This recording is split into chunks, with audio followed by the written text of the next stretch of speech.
Peter, many congratulations. What a match, what a performance. Just try and sum up what that means to you.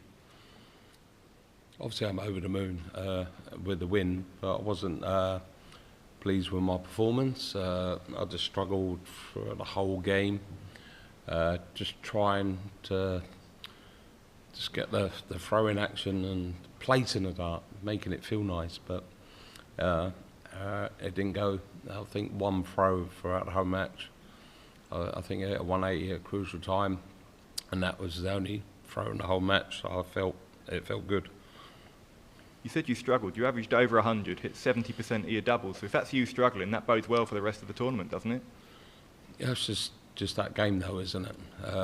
You know, the round before, I felt more comfortable and didn't play as well. But, you know, just the way it goes. But to beat the world #1, the reigning champion, in such convincing fashion, that must give you so much belief now going into the rest of the tournament. I felt confident anyway, playing Luke over the shorter distance. I've said in my other interviews, if I didn't beat him in this round here, he would have won and retained his title, because I don't think any other player would have got close to him over a longer distance. So that was my only chance to try and beat him over the shorter sets, and lucky enough it worked. And after what's been a difficult year for you, did you feel like you had a point to prove to yourself and everybody else that you're still capable of beating the very best? It's always been in my head anyway. I said it on when I had the Christian beer the other day. I know I can beat the likes of Luke Humphries and Luke Lear, but I also said in my interviews was them two guys inspire me to carry on playing darts, you know, and they do. You know, I'm not ready to go to the senior side yet, because I know I can still play this game, and you know, it didn't feel like I played the game there, but I know I can get better. And 3 games away now from lifting your 3rd World Championship title. You must be starting to believe after a win like that. No, I've just got to take each leg and each set at a time. You can't, overlook any player in this tournament. You know, there's been a lot of shocks, and but that's just the way darts are going at the moment. You know, everyone can play, and everyone can beat anybody. So, you know, you have to be careful. You can't take anyone lightly. Thank you. Peter, congratulations. 101 average into the last day. We'll see you in the new year. It's got to be a good night, hasn't it? Obviously, I'm happy with just getting over the line, to be honest. The game was, I think, a lot closer than that. You know, there's a couple of sets, it was like 2 legs each and stuff like that. But, you know, Luke, I think Luke hit a couple of bad scores at the wrong times and stuff like that. Missed a couple of doubles, which let me in. He said on stage that you weren't playing your best and there's more to come and all that kind of thing. It's interesting, isn't it? Are you trying to put a little bit of pressure on yourself here going into the next thing, just trying to raise your own standards by saying I'm just trying to play the game I know I can play. You know, I want to play like Callan Ritz. He's just going up there enjoying himself and playing fantastic darts. You know, he should be favourite for this tournament. He's playing superb darts, and carry on. But you look like you're enjoying yourself up there. I mean, the crowd are always really kind to you, aren't they? But that was amazing. That was the best atmosphere. I was thinking, poor Luke there. I was thinking, oh my God. It's like I'm playing the reigning world champion, and this crowd was behind me all the way, and it was like, so thank you very much to all the crowd. Good luck in the next round. Thank you. Peter, many congratulations. I remember when you won the Worlds in the match play in that period where you were almost unplayable, you said, don't play mind games with me. Did you just play Luke like an absolute fiddle in the build-up to this, like prime Peter Wright, with your comments about you thought Barney would beat him and so on? Did you get in his head? No, there was no mind games. Everyone's got their own opinion who was going to do well in this tournament, and you know, all thought Gary I thought Gary would be in the final or the other half. You know, the 80% in there would probably thought exactly the same. But well, you know, no one knows he had an injury and stuff like that. Everyone's got their own opinion of stuff. All I put it down to was like, Luke weren't quite on his form as he was last year. He was untouchable last year, 100+ averages all the time. You didn't want to play Luke last year. This year, he's getting wins and getting through with B games, 98s, 99s, something like that. And I thought, if he turns up 98, 9, you know, I've got a chance. But if he turned up like the Luke Humphries of last year, he would have bashed me off the ball. But like I was saying, Barney's been playing really well. So that was the only reason. But then he got turned over by Nick Kenny. Fair play to him. You know, he played fantastic darts. But everyone's got their own opinion. And I thought he would have a chance to beat Luke. That was all.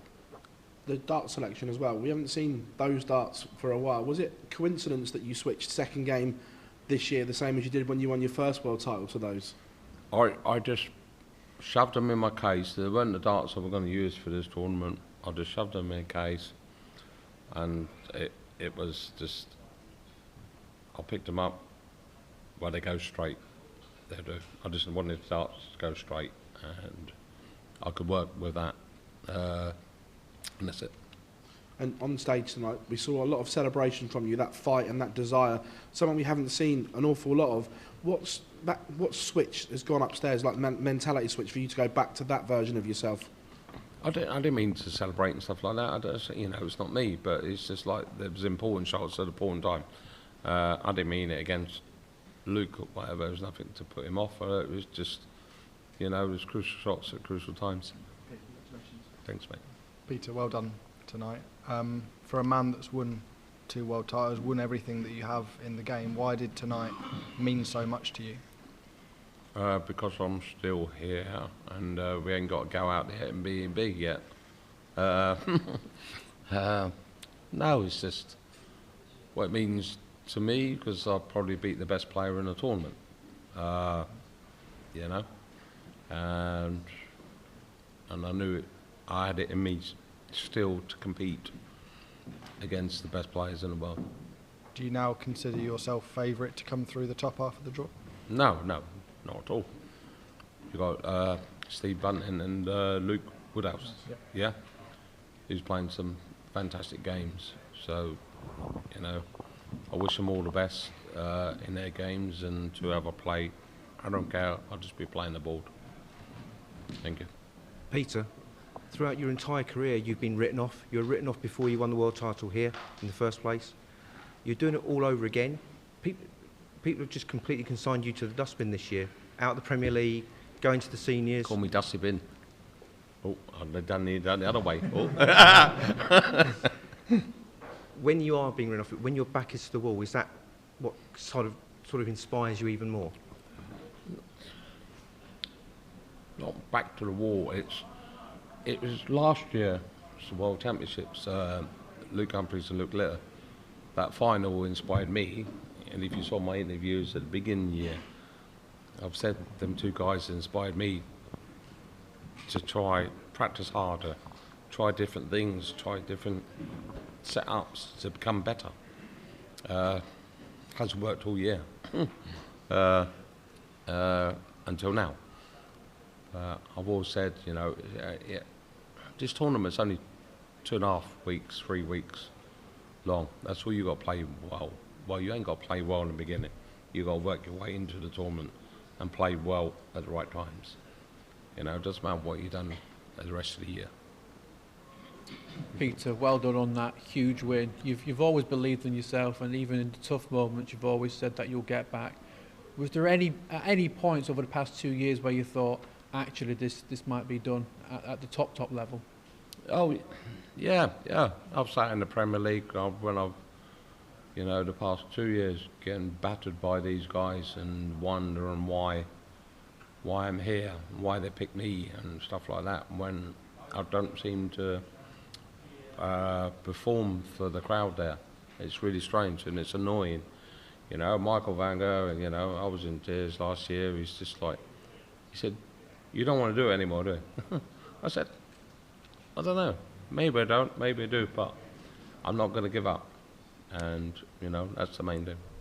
When we spoke to Luke last time, he had a few words about you. Did you hear those words, and were they in your mind headed into that match? I've watched the interviews, so they're all fun, aren't they? It's just, anyway, it's down to you lot asking the silly questions, and we give silly answers.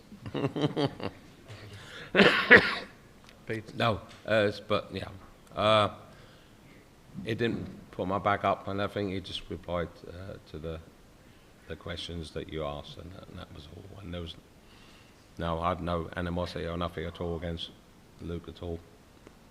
Peter, huge well done tonight. Thanks very much. Thank you very much. Congrats, Peter. How do you always manage to get this crowd behind you? What is your personal secret? I've no idea. It's crazy. Maybe they like the underdog, and you know, last 2 matches I've been the underdog. I like being the underdog. I don't like being favourite for matches. I like proving everyone wrong. When you always hear this Peter Wright song, do you sometimes start singing it in the back of your mind when you're on stage? It's crazy. It's mental. It was it was brilliant to get that support out there like I did tonight. It was fantastic. And finally, what did you tell Luke on stage after the match? Hmm? What did you tell Luke on stage after the match? What did I tell him? I said you've been a fantastic reigning, you're a fantastic world champion. All the work you've done throughout this year, you've done a fantastic job, and an awesome #1 in the world. He's put this, he's put this darts on the map. I think after the hug of Humphries to you after the match, I think I saw some tears in your eyes.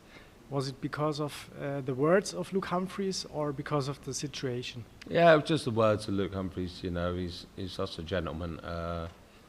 You know, he's a great guy. Yeah, away from darts. You know, lovely family man. Fantastic dart player.